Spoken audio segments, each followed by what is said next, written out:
Beaucoup vivent en ayant des choses à prouver, en voulant prouver des choses. Tant de peine que nous nous donnons à nous fatiguer, à nous épuiser, à vouloir prouver des choses de nos propres forces. Tôt ou tard, ces choses-là porteront conséquences. Et je ne te souhaite pas de prendre de l'âge pour pouvoir assumer les conséquences dans ta vieillesse, dans ta faiblesse. Mais ce qu'un homme sème sur terre, ici-bas, il le récoltera aussi. Un vieux adage dit, qui sème le vent, récolte la tempête. Nous tous ici-bas, nous avons été créés pour pouvoir glorifier Dieu, pour pouvoir faire la fierté de notre Créateur qui investit sur nous, qui nous aime et qui nous a aimés avant même que nous ne soyons dans le sein de nos mères. L'homme a besoin d'amour et l'homme cherche l'amour comme il peut ici-bas. Mais la source de l'amour, c'est Dieu lui-même qui vient pour donner un sens à toutes nos actions, à toutes nos ambitions et au témoignage même de nos vies. Nous regardons beaucoup la télé et nous sommes beaucoup influencés par la télé.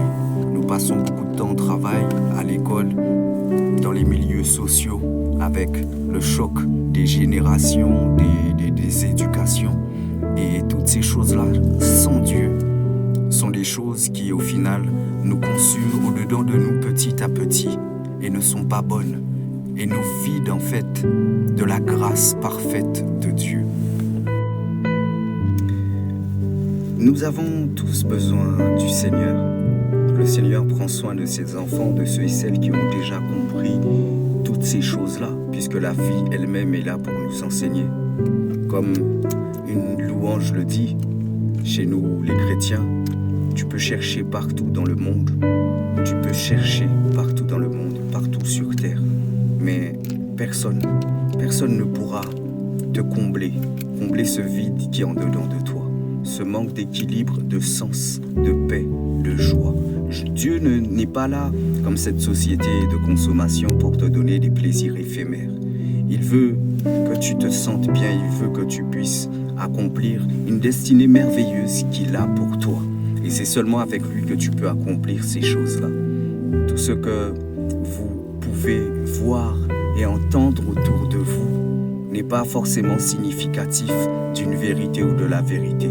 Ces mêmes personnes-là que vous voyez avec des vies extravagantes et parfois exubérantes ne dorment pas bien le soir, sont obligés, ont sacrifié même des membres de leur famille ou à conséquence des malédictions tombent dans leur famille où ils doivent soigner des enfants qui sont handicapés ou qui sont tout le temps malades ou eux-mêmes ils doivent pallier et faire avec la maladie et bien d'autres tourments.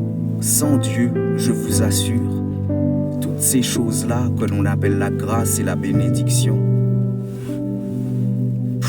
sont impossibles. Dieu fait grâce à qui il veut. Il y a le soleil pour le bon et pour le méchant, pour le gentil et pour le méchant. C'est une grâce de Dieu. Nous avons le souffle de vie pour le méchant et pour les bons aussi. Mais ça, c'est une infime partie de toutes les grâces que Dieu veut nous révéler et nous accorder. Bien-aimé, ne néglige pas ton passage ici-bas. L'homme n'est pas fait simplement pour naître, vivre et mourir dans le néant. Reçois le Seigneur Jésus-Christ comme ton Seigneur et Sauveur. Shalom.